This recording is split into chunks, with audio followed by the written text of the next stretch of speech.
It's Tariff Talk Tuesday.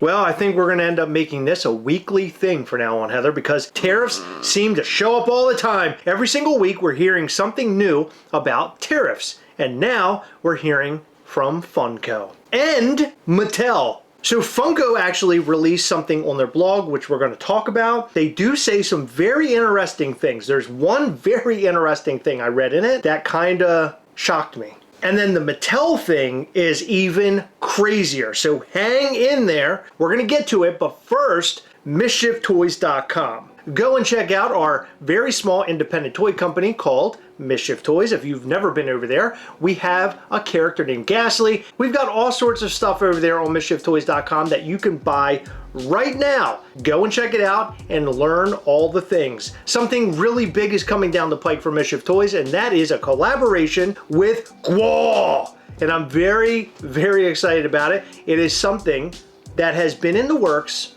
for a long time, and it's finally coming to fruition, and I am so incredibly proud of us. As you should be. It's fucking awesome. And then, of course, Day of Mischief is right around the corner. Go and buy your tickets on MischiefToys.com. If you don't know what Day of Mischief is, it is an event taking place here in Maryland where we're going to shower you with food, drinks, and also exclusives. It's going to be one badass event. Come and see us in Maryland. We will show you a good time. Living Dead Weekend is coming up in June. Mark your calendars. You're going to want to go June 4 through 6. And right now, I'm promising you, you got the crisp word that the zombie figures that we're releasing at Living Dead Weekend are the best figures we have ever released. Whoa, that's some big words. If you love horror, you love zombies, you love blood and guts, catch us at Living Dead Weekend at Monroeville Mall in Monroeville, Pennsylvania. It is where the original Dawn of the Dead was filmed. Make sure you check out MischiefToys.com, sign up for our newsletter, and also follow us on Instagram at Mischief Toys. So I'd be remiss if I didn't mention Mischief Toys and Tariffs. Tariffs are sort of leaning their ugly head in on Mischief Toys just a little bit, and we're still trying to navigate, but so far so good. But we have sort of preemptively planned for bad things to happen, and I feel like we're in a really good spot. I hope so. Look, we can only be hopeful, and there's only so many fingers. Hold on, get that toe. There's only so much fingers into. I just put one ball over the other. There's only so many things I can cross. I'm crossing my fingers and toes and balls and tongue. That nothing happens. Are you crossing anything? No. That's not to say that Mischief Toys won't be hit like many other companies, like Funko and Mattel. And Mattel and Funko are giants. Now they're seeing the effects of the tariffs, and Funko released a blog, and I found an article about Mattel, but I was only aware of this because of our friend Dr. J Pops. He reached out to let us know that, hey, Mattel is doing stuff too. So let's start off with the most important meat of this entire thing. And it ain't your lovely man meat, Heather. Your hubbly wubbly. It's not me. It's that blog. Did you want some man meat today? I'm not upset about that part of it. I'm upset that we're here yet again talking about tariffs, drawing people in to talk about politics. I promise you we are going to do our best to stay politically neutral as we have been. If that upsets you, I am very sorry, I guess. I think that saying neutral is the best course of action for a collectibles channel. Yes, we are aware that there are much bigger and more important things than collectible figures being affected by this issue. However, we are a collectible channel. That is what we talk about here. That's it. You didn't answer my question. Do you want man meat? Chris. I do want to mention, because Heather brought it up, that somebody decided on Instagram to get mad at us and unfollow us and not be our friend anymore because we want to talk about our personal politics. And that's not something that we do here on the channel. And quite frankly, we don't do it in real life either, because Heather and I are not political people. We just so happen to have an independent toy company that is reliant on getting stuff from China, and these tariffs just so happened to pop up and now affect our businesses and many more. Even if we didn't have Mischief Toys, we would be talking about it here on this channel because it is, as you are going to see, affecting the industry that we talk about all the time here. So if you're upset about what you're hearing here, or you feel like you have to message us or comment down below. Hold on, let me tell them what to do. Let me tell them what to do. Okay. Suck I have a lot of strong feelings about those emails we've gotten. We're committed to delivering for fans even in a changing world. And it's Freddy Funko telling you, hey, I'm bringing you bad news. Hey fanatics, well, here it comes. The update no one wants to deliver, but we have to address it. Let's talk pricing. Feel free to imagine that this is fine meme here. Well, that's funny because nowhere in this article does it mention anything about pricing. It does, but it doesn't. We know price changes are frustrating, especially for longtime collectors, but the reality is it costs more to make things today. From rising tariffs to shipping raw materials, the cost of creating our products has gone up significantly. Even with a global supply chain stretching across multiple countries, our designs are still dreamed up and built by talented artists right here in the US. That means more craftsmanship, more collaboration, and yes, more cost. It mentions talented artists right here in the US. It's funny because they had all these different layoffs. Now, we don't know anything for certain. We just know what was shared with us. We know different pieces that have made its way to the internet. So what I know about the latest layoffs, that was around 100 people laid off, I know it did include artists. Remember, when we talked about the original layoff, there were rumblings that they were going to be using outsource from other countries. But they're saying more costs as if it used to be outsourced and now we're hiring artists in the US. I don't know, there's confused. something very strange about this. Yeah. Because the outsourcing thing seemed like a very real thing. It's really interesting because they're saying more craftsmanship as if they haven't used US-based artists anyway. And why are they saying more craftsmanship, more collaboration, more cost? It's almost as if they're dismissing the talent of artists in other countries. No, what they're trying to tell people is, hey, we're leaning in on talent from the US. To me, like the more craftsmanship, more collaboration, more cost, Yeah. it makes no sense because they've been using US artists anyway. So they're acting like that right there is a change. I understand the tariffs, the raw materials, the cost of creating products going up. That's going to happen anyway, regardless of the tariffs. And from what I understand, their costs were rising prior to the tariffs being implemented, although this had been a plan once the election happened. I mean, he had been talking about the tariff thing prior to actually implementing it. So I have the feeling Funko was sort of looking ahead. We'll talk about that. We'll talk about that. So why the price update? We've done everything we can to hold the line because the Funko community is our priority. We're opting to absorb a big part of the increase behind the scenes. Very true, because from what I understand, the price increase is not a crazy amount, not anything even close to the percentage of tariffs. But to keep doing what we do best, delivering high quality, display worthy, collector loved products, we need to make an adjustment. So, along with these changes comes some good news. We're committed to delivering the following upgrades coming to your shelf soon. Better sculpts and more detailed figures. Yes, your shelf deserves that glow up. So that's really weird to me to call this out now. So Yeah. they're basically saying that the prices are going to go up, but you're getting this. Like, well, that might suck, but we're actually going to make the products better. Like, I feel like... Wouldn't the better products cause a price increase as well? That's kind of my point. It feels like they're saying a couple of things here. It's weird. I feel like a lot of what's going to start happening is that we're going to start seeing price increases that stick even after the tariff thing is no more. Well, but we'll get to that. If the tariffs are It's going to have to at some point. Yeah. Because it's obscene. not, it really wouldn't make sense in the long term, I don't think. Premium packaging printed directly onto the box, less clutter, more stunner. So to me, that's the chase sticker being printed. Yep. Also, I feel like that is not so much a premium packaging option, but more so them spending less money because they're spending money to get the stickers produced. Exactly. And also not screwing up the stickers too.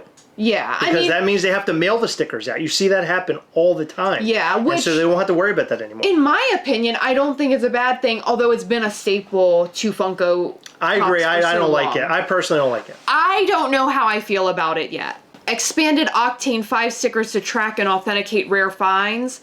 ooh, all those pretty colors. Is that like the limited edition stickers? Is that what they're talking about? And then the authenticate rare finds, is that like the QR code that we're seeing? I guess, yeah, that's the authenticated, thing. Limited edition collectibles that are actually limited, check out the calendar for drops. Weird way of saying it, because are they saying that they weren't limited before? No, I think they're just pointing out all the changes because this is like their blog. But why are they saying that are actually limited? That's what I'm zeroing in on. They're coming up with a bunch of different ways to explain why prices are having to increase. So they're just putting all of that into one very, in my opinion, mixed message.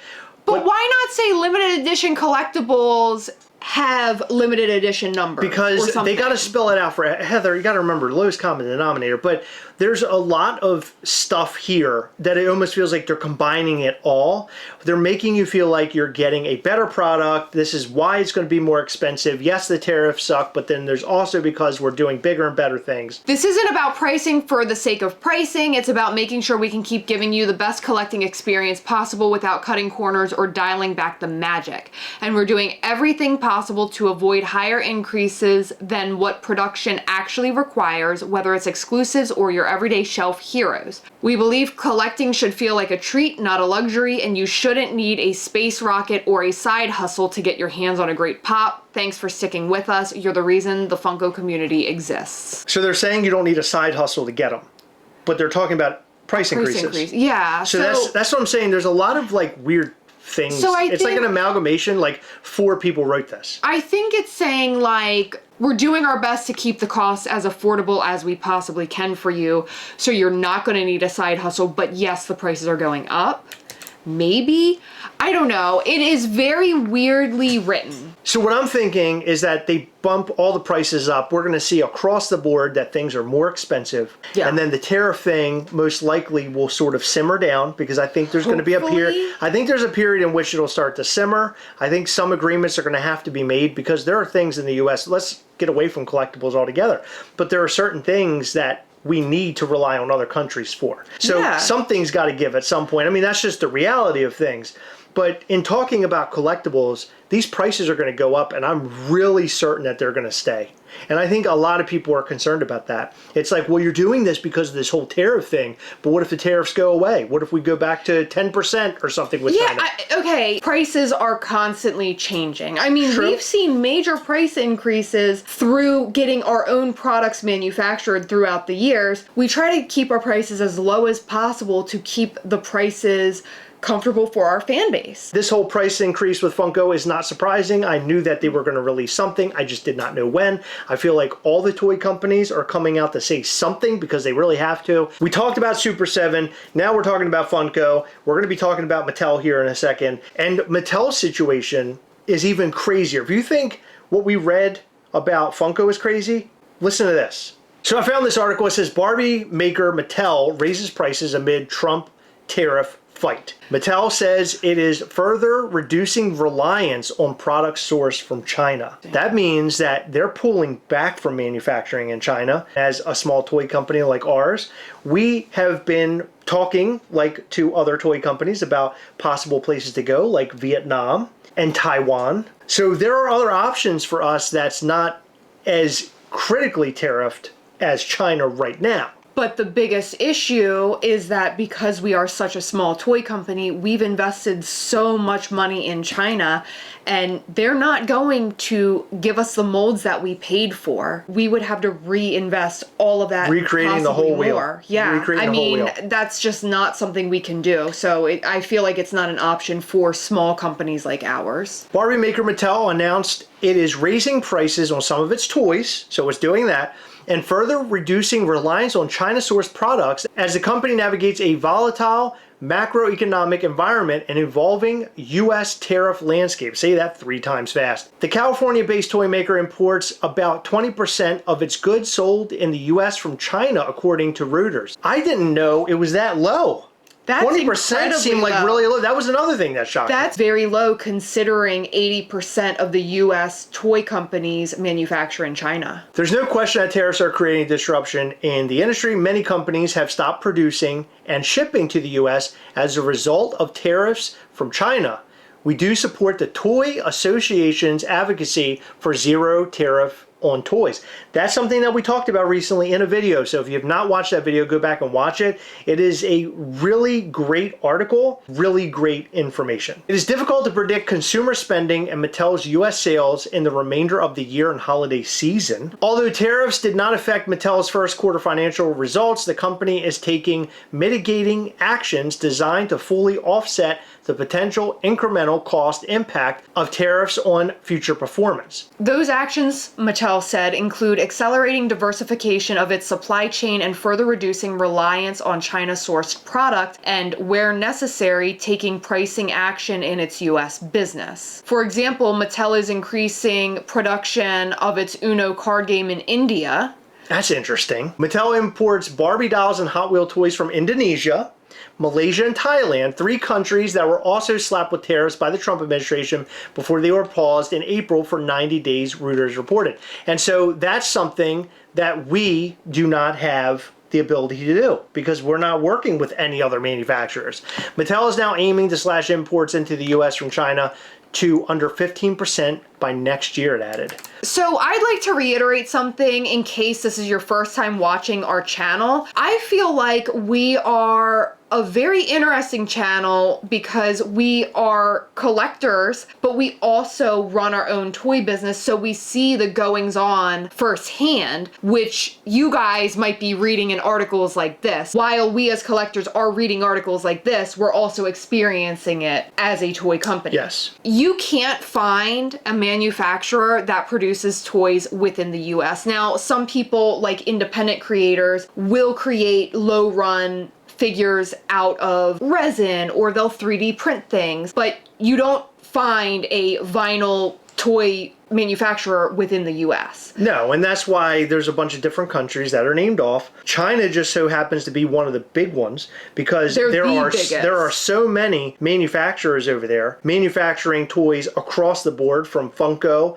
to you name it. I mean, they're all made there in some way, shape, form, or facet. And so Mattel is a prime example. They have some of their business over in China. These companies have these options, but folks like us do not have those options. Yeah, because we're not a giant like Mattel making millions, possibly billions. I don't even know how big Mattel is, but I know that they are like king. While scrolling social media today, I have looked at numerous sources, Funko's actual social media accounts. I have also looked at Funko news sources and scrolled comments, and one common trend is, why don't you manufacture in the US? And again, you can't find a vinyl toy manufacturer within the US. And the problem is, in order to create a factory, it's going to take a lot of time, a lot of resources, a lot of employees, and who's to say these tariffs are going to stick around that long? Because realistically, even if you do manufacture within the US, you're still going to be sourcing product from other countries for who knows how long. If you manufacture toys in the US, you would still have to outsource other things. Because the cost of living is so high in America, you're paying much more for labor. So luckily, underneath some of those comments, I feel failed to do their research because it's not as simple as just manufacture in the US. You just can't do that. There were some people talking sense, which was so refreshing because yes, we see that, but a lot of people don't see it firsthand. A lot of people speak from their buttholes. But they're speaking from a place of lack of knowledge. They don't understand, they don't know, they're not doing their homework, they're listening to something being said on the news without actually doing their own homework to see where the truth lies. And these tariffs aren't just affecting collectibles. We're going to see it affecting things across the board. We just so happen to talk about collectibles here, and we know enough to know that we can't produce a Ghastly here in the United States. It's just not going to happen unless I would sit here and whittle it out of wood or something, or make a resin one. But that's really our only option. Manufacturing these things, you have to go overseas. And for companies like ours, you can't just pick up and move and go somewhere else and start your business. Mattel can make big decisions because they can say, okay, well, I'm not doing it in China, I'm doing it in Indonesia. We don't have those options because we do not have those resources. The bottom line is, from what we saw the other day in that toy article, there's a lot of companies that are just going to die. They're going to go away forever. They might not last through this. And that's the real sad part about all of this. I'm trying to remain hopeful because I really believe in our product. I really believe in a lot of these companies we know and love. And I'm hoping with the ever-changing landscape of these tariffs, something's got to give. I sure hope so, Heather, because I just want to keep making mischief. We have a lot of fun with Mischief Toys, and we hope that you guys love Mischief Toys as well. Check out MischiefToys.com. Show us some support over there because toy companies right now really are going to need it. Right now, I said we're in a pretty good place, but who knows where things are going to go. So your support really means the world for Mischief Toys. But we want to know what you think about all this. All I'm going to ask is that you don't make things political in the comment section, and please don't go super negative, and please don't send us messages directly being negative about something that we are in no control over. We literally have a business that's trying to survive in a world that is eating us alive. It's terrible, it's hard, and we really hope things change for the sake of Mischief Toys and toy companies alike. Let us know all of that and more in the comment section down below. In every video, we like to shout out to some of our patrons from Patreon. In this video, we'd like to shout out to Garrett aka FastMode24, Queen of the Spuds, Michelle D, Chris Restivo, Chavo, Hassan E, Justin and Stacey McKenzie, Sean Neal, Craig Matthews, Mac the Ball, Celeste Crawford, Josh Swan, Nikki Papadop, FunkoFan626, and Dean Blockley. Thank you guys so much for your continued support. We appreciate all of our patrons. You guys rock. Make sure you check out our Patreon at patreon.com/Gastlecast to find all the ways that you can support this awesome channel. Every month we go live with our patrons via Google Meet. We hang out, we do giveaways and show you upcoming Mischief Toys things. Come and join us. I promise you if you sign up for our Patreon and you come to one of those calls, you will be a fan for life. It's an awesome hangout time with fellow collectors. We have a lot of laughs there. I highly recommend it. And to join those calls, it's as low as $5 per month. $5 is nothing for the amount of fun that you're going to have during those Patreon calls. And also, make sure you hit the like button, subscribe button, and the little bell. That way you'll know anytime we go live or post brand new content. You don't want to miss your new content. We have a real blast here. Come back and watch us live every Sunday between 8 and 9 p.m. Eastern. Thank you so much for watching. We appreciate you. We will see you in the next one. Bye.